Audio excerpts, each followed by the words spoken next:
on? Let's see. One of the things that has struck me from the beginning, and when Chris started at ARC, which was very close to the beginning of the firm, I remember saying very early on, follow the developers, follow the developers.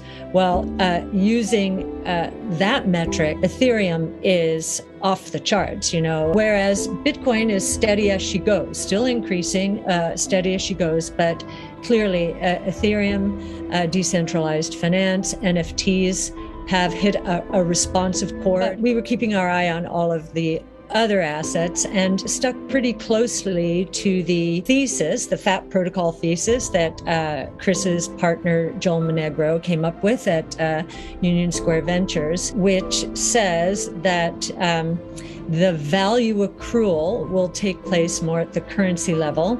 And we believe there would be only a few currencies in the world, much like there are today. We thought Bitcoin would be the reserve currency, and we were looking for the other currency. I think bringing the creator community into this ecosystem is, helping it go a little bit viral more quickly than we would have expected. You guys are bullish then on Bitcoin, bullish? I have been shocked. I listened to especially JP Morgan's call. It's a good kind of staple to understand what's going on in the banking industry. In a V-shaped recovery, Jamie Dimon was telling us that their loan growth would be negative through the end of this year. I said, what? And I began to think, could it be? Could what's going on in the Ethereum world already be impacting banks? Prices are determined at the margin. And I can't help but believe that others believe the same and are searching elsewhere for yield. Especially the hedge funds. I think part of the regulatory heat that is taking place now is because the banks are beginning to see how much this is going to hollow them out, especially since monetary policies around the world have pretty much become unhinged. And, talk about trust.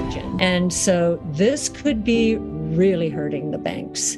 And I think I'm going to take a very close look during the next few earnings seasons to see if we can dimension it. It doesn't seem like it is big enough yet. I'm beginning to wonder, the search for yield, which again, the extremes, the bond market in the traditional, I think there's more trust in this ecosystem, in the way you've defined it, risk minimized. Than there might be in the traditional world, as if we're right, there's going to be a lot of creative destruction and counterparty risks, and these banks are going to be losing share to the crypto world. It was an Asian crisis that took place, domino effect. And so we began to ask companies like Boeing at the time, oh, what's your exposure to Asia? It seems as though something's unraveling there. And they'd say, nothing, not even 5%.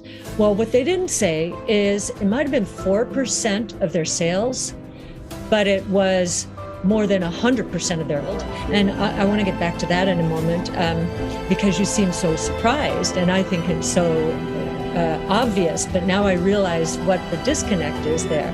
But yes, absolutely, I can. And if I could say something, I learned an important lesson it was the currency crisis, the Asian currency crisis in the 90s, 97, I think it was. And so when Asia went down, Boeing's earnings imploded in a way that most people couldn't understand because they said, wait a minute, they told us it was only 5%. Yes, but they didn't say what percent of the growth it was. And I think we're talking about something equivalent here. And so, oh yes, the banks are on. We are on the threshold of an explosion in innovation. And crypto is symptomatic of it. So you're going to have one S-curve feeding another, and creating explosive energy and explosive growth. And I think in the crypto space, we're going to see blockchain technology and artificial intelligence converge. and cause explosive reactions. So it's pretty exciting. Just to get back to investing in the future, when I was trying to explain to them that in the future of investing is investing in the future, the seeds for what is about to happen were planted during the 20 years that ended with the tech and telecom bubble. Those seeds have been gestating for 20 to 25 years, sometimes 30 years, and are now beginning to blossom. And that's not even the right word. They are exploding into existence. So we think there are 5 major platforms, 14 different technologies that are all getting ready to move into the sweet spot of their S-curves. And there are going to be convergences between and among these technologies. And I said, you got it. Well, now, when I started in the business, that's the only way people thought about investing.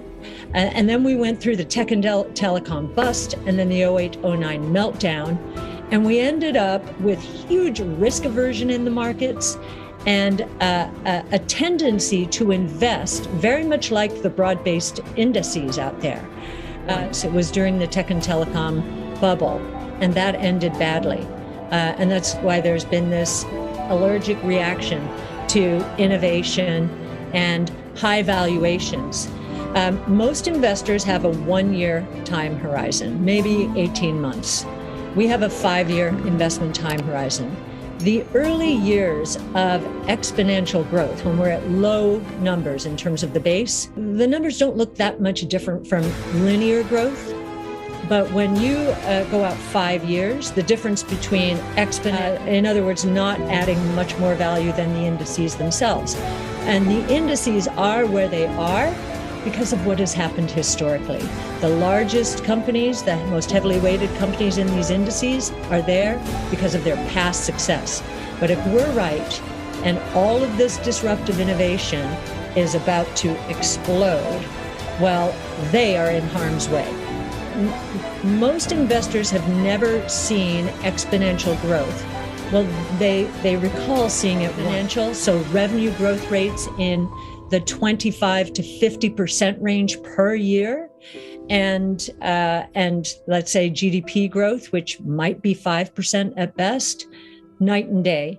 And I think what gives us the differentiation is our starting point. We start from the top down, trying to size markets, and we center our research on something called Wright's Law. As that kind of accelerated growth in their models, they've never seen it before, so they're not modeling it in the future. But Wright's Law is a very good guy. Wright's Law is a relative of Moore's Law. Moore's Law is a function of time. Wright's Law is a function of units. And actually, Wright's Law has worked better in the semiconductor industry than Moore's Law itself during the last few years. And so that's how we get to numbers like the electric vehicle space, 2.2 million last year, but the costs are dropping to such an extent now that we think that number is going to 40 million.